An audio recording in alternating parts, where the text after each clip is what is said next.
Melati kuntung tumbuh melata, saya merubah di pohon cemara. Assalamualaikum mulianya kata, saya sembah pembuka bicara.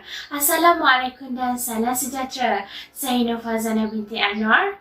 Nombor mencik saya S52671. Kami merupakan kumpulan 5 yang akan membentangkan topik yang bertajuk kepimpinan. Di akhir topik ini, anda akan mengetahui apa itu kepimpinan dari segi konsepnya, ciri-ciri kepimpinan, dimensi kepimpinan dan juga teori gaya kepimpinan. Jadi, tanpa melengahkan masa, saya teruskan dengan penyampai pertama, Saudari Siti Najihah binti Omar. Assalamualaikum dan hai, nama saya Siti Najihah binti Omar dan nombor matrik saya S52688. Pertama sekali, saya akan menerangkan tentang konsep kepimpinan. Apa itu kepimpinan? Okey, kepimpinan adalah satu proses interaksi sosial antara individu dan kumpulan, di mana ia adalah proses pengaruh yang mempengaruhi antara pemimpin dan pengikutnya. Kepimpinan melibatkan keupayaan untuk meyakinkan orang lain atau pihak lain ke arah pencapaian sesuatu matlamat ataupun tujuan. Okey, sebagai contoh, seorang pemimpin yang berpengaruh seperti Perdana Menteri Malaysia kita, iaitu Tan Sri Muhyiddin Yassin, telah menyarankan rakyat Malaysia untuk mematuhi segala peraturan SOP yang telah ditetapkan bagi mencapai satu matlamat yang sama. Assalamualaikum, nama saya Nur Mira binti Habibi, nombor matrik S52659. Terdapat 4 dimensi kepimpinan: idealized influence, intellectual stimulation, inspirational motivation, individualized consideration.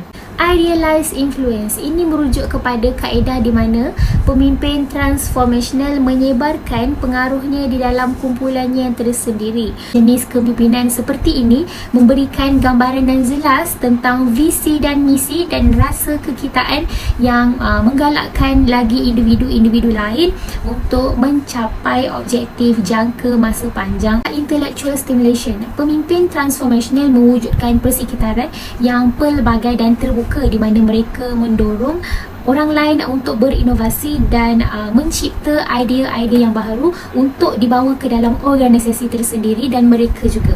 Gaya kepimpinan ini dapat memainkan peranan yang sangat berpengaruh dalam rancangan strategik. Hai, Assalamualaikum. Saya Muhammad Nafizul Aziz bin Muhammad Tajuddin, nombor matrik S51849. Hari ini saya nak kongsikan tentang 3 ciri utama yang perlu ada pada setiap pemimpin. Yang pertamanya adalah mempunyai wawasan yang jelas.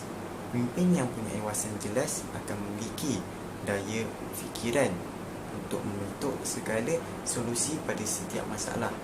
Mereka perlulah mempunyai matlamat serta hala tuju bagi sesebuah organisasi yang dipimpin. Yang keduanya adalah pemimpin perlulah mempunyai nilai-nilai yang baik, iaitu berakhlak mulia. Hari ini kita dapat tengok ramai pemimpin yang terlibat dengan perkara yang tidak bermodal seperti rasuah, pembaharan wang haram dan sebagainya. Mengapa perkara ini berlaku? Hal ini kerana ada di antara mereka yang tidak mempunyai nilai-nilai yang baik. Mereka sepatutnya memimpin dengan sikap nilai kasih sayang dan menunjukkan teladan yang baik kepada ahli-ahli mereka. Mereka perlu mempunyai sifat integriti yang tinggi agar perkara yang tidak bermodal ini daripada berlaku. Yang ketiga adalah pemimpin perlulah memiliki daya kekuatan atau ketahanan yang mantap. Hal ini kerana kekuatan yang mantap dapat mampu menggerakkan orang lain. Hakikatnya, masih banyak ciri atau sifat yang dapat diperhatikan oleh pemimpin.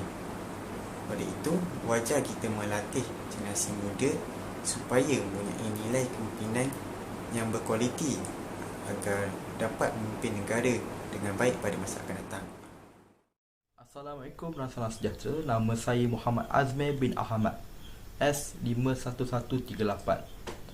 Gaya kepimpinan merupakan cara seseorang pemimpin menggunakan kuasa yang dimiliki oleh mereka untuk mempengaruhi pekerja agar mereka dapat mencapai objektif yang ingin dicapai oleh sesuatu organisasi. Hal ini dapat dijelaskan melalui teori Blake and Mountain 1964. Yang pertama, kepimpinan autokratik. Pemimpin yang bercirikan autokratik hanya mementingkan pelaksanaan tugas.